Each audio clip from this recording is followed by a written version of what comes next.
Welcome to our channel. నమస్కారం. Bhumana Karunakar Reddy TTD దోపిడీ దగ్గర నుంచి టీడీఆర్ బాండ్ల స్కామ్ వరకు అనేకం వెలుగు చూశాయి. విచారణ జరుగుతూ ఉంది. ప్రజలకు తెలిసిన వాస్తవాలు ఇవి కాకుండా బోమన కరుణాకర్ రెడ్డి కుటుంబం 80,000 ఎకరాల భూమి స్కామ్ చేస్తుందంటే జగన్మోహన్ రెడ్డి 5 ఏళ్ల పరిపాలనలో అవినీతి ఏ రకంగా ఏ స్థాయిలో విరతాండం చేస్తుందో అర్థమవుతా ఉంది. బోమన భూ స్కామ్ మీద మరిన్ని విశేషాలు తెలుసుకునే ప్రయత్నం చేద్దాం. విశ్లేషించడానికి మనతో పాటు ఉన్నారు సీనియర్ జర్నలిస్ట్ డివి శ్రీనివాస్ గారు. వారిని మరిన్ని విశేషాలు తెలుసుకుందాం. సార్ నమస్తే. నమస్తే. బోమన కరుణాకర్ రెడ్డి ప్రెస్ మీట్లు పెట్టి సొద్దుపోసు కబుర్లు చెప్తూ ఉంటాడు.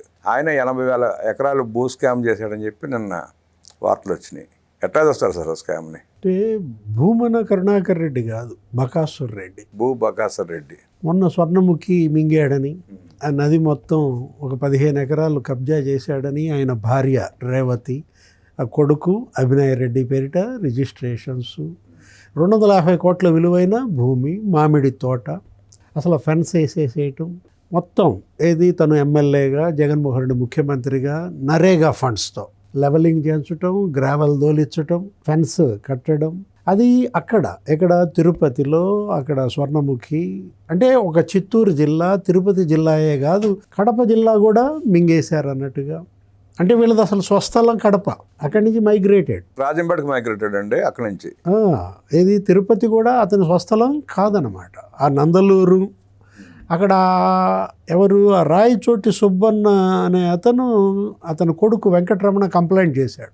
ఏంటి, మొత్తం బొమ్మన ఫ్యామిలీ అక్కడ ఆ ఏరియాలో నందలూరులో చేసిన ఆ భూ కబ్జాలు, దగ్గర 50 ఎకరాల భూమి.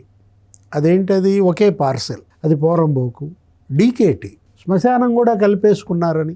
అసలు ప్రభుత్వ ఉద్యోగులకి డీకేటీ భూములు ఎలా ఇస్తారు? ఇప్పుడు వీళ్ళు కొంతమంది భూమన ఫ్యామిలీ మెంబర్స్, ఆ భూమన శివశంకర్ రెడ్డి, ఆ రవికుమార్ రెడ్డి, ఆ రాజా రామిరెడ్డి, ఆ శశికళ భర్త రిటైర్డ్ ఉద్యోగులు, వాళ్ళ పేరు మీద కూడా డీకేటీ పట్టాలు ఇచ్చారు. ఒకడైతే అసలు డిఎస్పీగా పనిచేస్తున్నాడు, ఆ రాజా రామిరెడ్డి. అక్కడ తెలంగాణలో పనిచేస్తున్నారు అధికారులుగా ప్రభుత్వం తరఫున. ఇక్కడ ప్రభుత్వ అధికారిగా డీకేటీ అంటే ఏంటి మీనింగ్ అసలు? డీకేటీ భూమి పట్టా అది ఎవరికి ఇస్తాం? పేదలకి. ప్రభుత్వ భూమి పొట్టబోసుకుంటాం, అది ఎటు ఖాళీగా ఉంది, పోరంబోకు, రెవెన్యూ పోరంబోకు. అదేంటి, మేము సాగు చేసుకుంటాం, ఒక అరెకరం వేయండి, ఏదో పండించుకుంటాం అంటే ఇస్తారు. తిండి అవసరాల కోసం వచ్చేది డీకేటీ పట్టా. అదేది డీకేటీ అంటేనే దారఖాస్తు మీనింగ్. దారఖాస్తు అనే పదం ఎక్కడి నుంచి వచ్చింది? దరఖాస్తు అంటే మీరు అర్జీ పెట్టుకోవాలి, వినతి, ఏది ప్రార్థన. నాకు పొట్ట గడవట్లేదు, భుక్తికి లేదు, మీరు ఇది ఇస్తే నేను పొట్ట పోసుకుంటాను, పండించుకుంటానంటే ఇస్తుంది ప్రభుత్వం, అక్కడున్న తహసీల్దార్. అట్లాంటి డీకేటీ భూములు కొండపోరంబోకు, శ్మశానం మింగేశారంటే అసలు అక్కడ పెద్ద పార్టీ చేసుకున్నారని వీళ్ళంతా. అదో పెద్ద ఫ్యామిలీ. ఏది, జగన్మోహన్ రెడ్డి, రాజారెడ్డి, రాజశేఖర్ రెడ్డి, వీళ్ళే అనకొండలంటే వీళ్ళని మించిన అనకొండగా బోమన కరుణాకర్ రెడ్డి. అంటే ఇప్పుడు ఆ రాజంపేట పార్లమెంటు పరిధిలో మిథున్ రెడ్డి పార్లమెంటు సభ్యుడిగా, రాజ్యసభ సభ్యుడిగా మేడ రఘునాథరెడ్డి, మల్లికార్జున రెడ్డి అన్న వైసీపీ రాజ్యసభ సభ్యుడిగా. అసలు ఆ రఘునాథరెడ్డి అయితే అతను 109 ఎకరాల కబ్జా. ఎవరు? వైసీపీ రాజ్యసభ సభ్యుడు మేడ రఘునాథరెడ్డి. అక్కడ ఉన్నటువంటి నందలూరే, ఆ మండలంలోనే ఆ లేబాక్ అనే దగ్గర, అది కూడా పోరంబోకు, రెవెన్యూ పోరంబోకు. ఇదంతా గాయల్ భూమి. సార్ కరుణాకర్ రెడ్డి, చెవిరెడ్డి భాస్కర్ రెడ్డి, పెద్దిరెడ్డి రామచంద్ర రెడ్డి ఒకరితో ఒకరు పోటీ పడి ఆక్రమిస్తున్నారు సార్ భూములన్నీ. ఇప్పుడు మొన్న ఏదో ప్రెస్ మీట్ పెట్టి బొమ్మన కరుణాకర్ రెడ్డి ఏమన్నాడు, ఏదో మాట్లాడుతూ హిరణ్యకశిపుడు చాప జుట్టినట్టుగా భూమిని చాప జుట్టారు అనో ఏదో తెలుగుదేశం వాళ్ళని ఆరోపిస్తున్నాడు. చాప జుట్టింది హిరణ్యకశిపుడు కాదు, చాప జుట్టింది హిరణ్యాక్షుడు. ఈయన అసలు నేను వేదాలు, ఉపనిషత్తులు అసలు నేను అధ్యయనం చేసి అవపాసన పట్టానంటాడు. ఎవరు చాప జుట్టారో కూడా తెలియదు.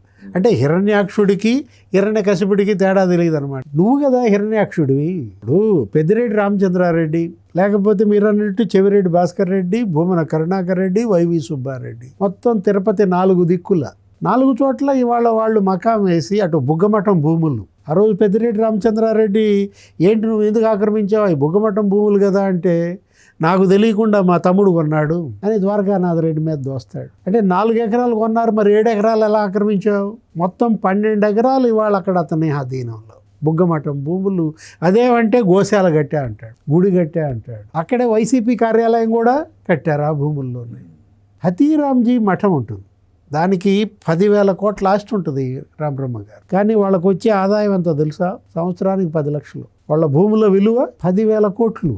అంటే మొత్తం వీళ్ళ యొక్క గుప్పిట పట్టారంటే, ఇవాళ మీరు అన్నది అదే ఇంట్రోలో, 80,000 ఎకరాలు ఎలా కబ్జా చేశారు ఒక్క నియోజకవర్గంలో. అంటే ఇప్పుడు నియోజకవర్గానికి 100 గ్రామాలు ఉంటాయండి. ఒక గ్రామం కింద 2-3 వేల ఎకరాలు వేసుకోండి, కొన్నిటికి 1000 ఎకరాలే ఉంటుంది. అంటే 2,000 ఎకరాలు వేసుకున్నా ఉన్న 1,60,000 ఎకరాల్లో సగం వీళ్ళదే అనమాట. సగం ఆక్రమించారు. అంటే నియోజకవర్గం సగం మింగేశారు 1.0లో. జగన్ 1.0లో 2.0 వచ్చుదండి, జాగ్రత్త. అంటే మొత్తం మింగేస్తారా? ఇంకేం ఉంచుతారు? ఇప్పటికే సగం పైన మింగేశారు అంతా. అంటే ఇప్పుడు మంగళంపేట అడవుల్లో పెద్దిరెడ్డి రామచంద్రారెడ్డి విల్లా ఎందుకు కట్టామంటే ఏమన్నాడు? చేద తీరటానికి మా కార్మికులు అన్నాడు. కూలాళ్ళ కోసం అన్నాడు. 73 ఎకరాలు ఏది ఫారెస్ట్ భూమి కబ్జా. అదేమంటే మిథున్ రెడ్డి ఏమన్నాడు? ఇది మా తాత ముత్తాతల దగ్గర నుంచి వచ్చింది, అప్పటి నుంచి ఉంది అది. తెలుగుదేశం ఏం చేసింది ప్రభుత్వం, కిరణ్ కుమార్ రెడ్డి ప్రభుత్వం రెగ్యులరైజ్ చేసింది అంటున్నాడు. ఇప్పుడు ఈ భూముల పైన కూడా భూమిని అదే అన్నాడు ఇవాళ. ఏమని? 25 ఏళ్ళుగా మా అనుభవంలో ఉన్నాయి 80,000 ఎకరాలు. మరి తెలుగుదేశం ప్రభుత్వం ఏం చేసింది, తర్వాత వచ్చిన కాంగ్రెస్ ప్రభుత్వాలు ఏం చేశాయి అంటున్నాడు. కలెక్టర్ ఒక ఎస్పీకి ఒక లెటర్ రాశాడు. ఇది తిరుపతి కలెక్టర్ ఏమని రాశాడు? Karunakar Reddy and his goons occupied 15 acres of Swarnamukhi river base అని ఇది రాశాడు. దానికి వెంటనే ప్రెస్ మీట్ పెట్టి నన్ను గుండా అంటావా? గుండా కాదా మరి? ఆయన అనేది ఏంటి? ఆయన రాసింది కరుణాకర్ రెడ్డి గుండా అని రాయలా, Karunakar Reddy and his goons అన్నాడు. అంటే నీ వెనక ఉన్న గుండాలు మొత్తం అనుచరులతో నువ్వు అక్కడ ఎవరిని సర్వే చేయనీయట్లా. సర్వే చేయడానికి వచ్చిన రెవెన్యూ ఆఫీసర్లని అడ్డుకునే వాళ్ళు ఎవరు? గుండాలే. మరి ఎందుకు నువ్వు అంత ఉలికి పడతావు? ఆ కలెక్టర్ను ఉద్దేశించి అన్నాడంటే డాకు మంగళ్ సింగ్ అన్నాడు. ప్రెస్ మీట్ పెట్టి ఒక 2-3 సార్లు శాసనసభ్యుడిగా గెలిచినాడు, టీటీడీ బోర్డు చైర్మన్గా పనిచేసినాడు 2 terms. ఏమన్నాడు? జిల్లా కలెక్టర్ని డాకు మంగళ్ సింగ్ అన్నాడు. మంత్రి సత్యప్రసాద్ని చార్లెస్ శోభరాజ్ అన్నాడు. ఏం చేశారు? చూస్తా ఉన్నారని ఏం చేశారు పాపం? ఏం చేయలేదుగా.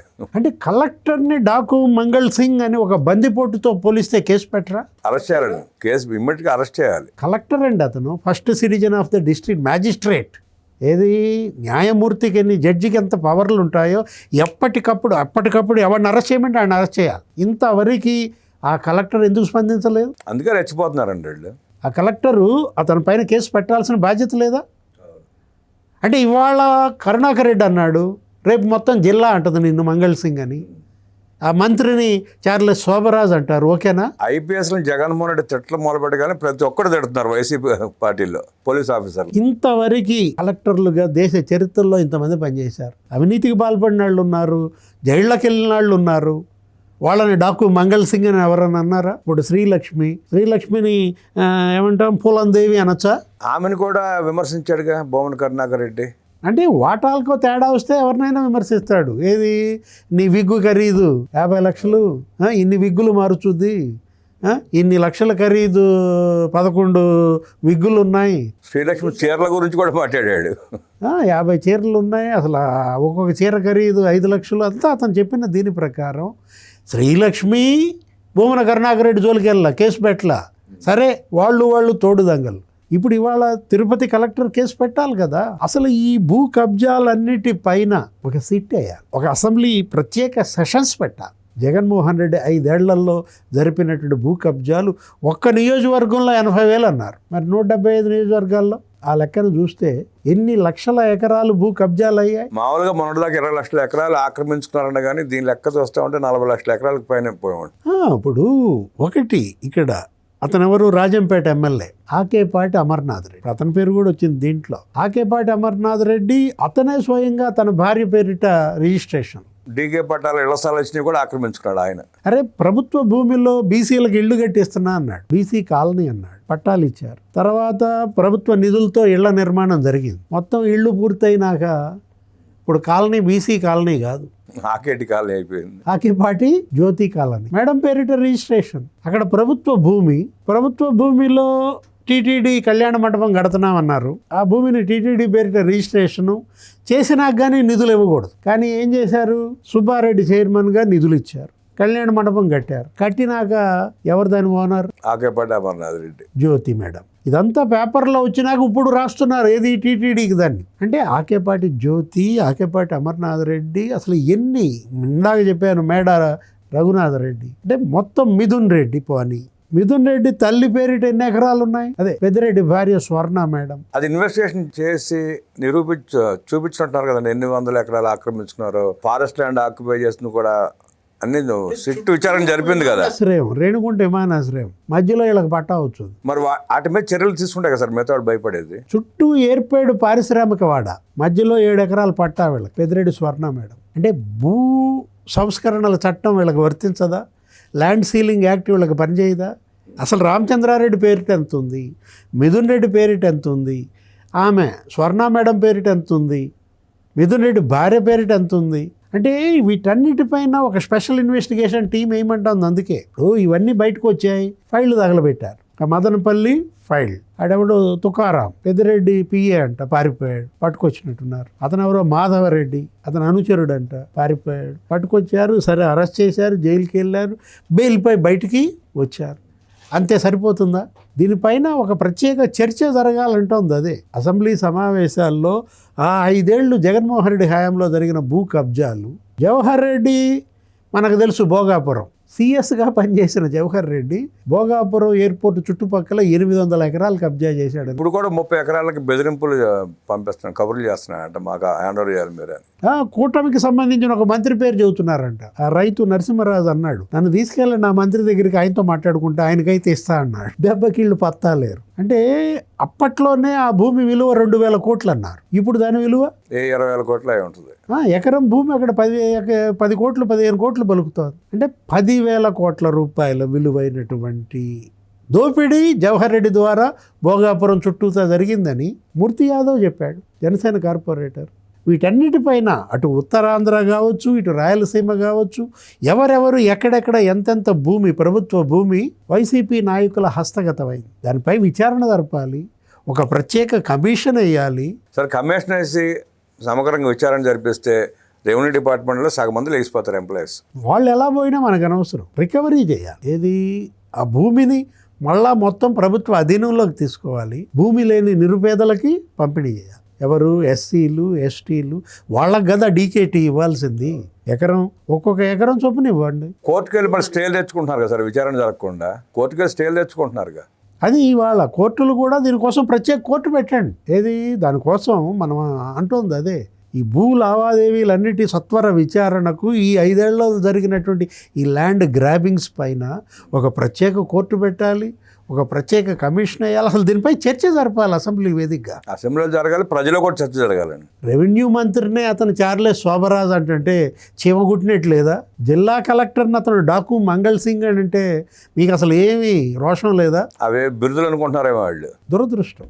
ఏది ఇప్పటికైనా కూటమి ప్రభుత్వం దీనిపైన దృష్టి పెట్టాలి. ఒకవేళ ఇలాగే కనుక ఉదాసీనంగా వ్యవహరిస్తే మళ్ళా ఈ భూతం ఇంకోసారి పైకి లెగుస్తుంది. పంజాబ్ ఈ భూములు కూడా మిగిల్చారు. ఏది ఆ రోజు ల్యాండ్ టైటిలింగ్ యాక్ట్ అన్నాడు, అది అసలు ల్యాండ్ టైటిలింగ్ యాక్ట్ కాదు, అది ల్యాండ్ గ్రాబింగ్ యాక్ట్ అన్నారు. మీ డాక్యుమెంట్లు మీ దగ్గర వద్దు, నా దగ్గర పెట్టుకుంటా అన్నాడు జగన్. ఆ పాస్ పుస్తకాల మీద ఆయన ఫోటో వేసాడు, భయపడిపోయారు.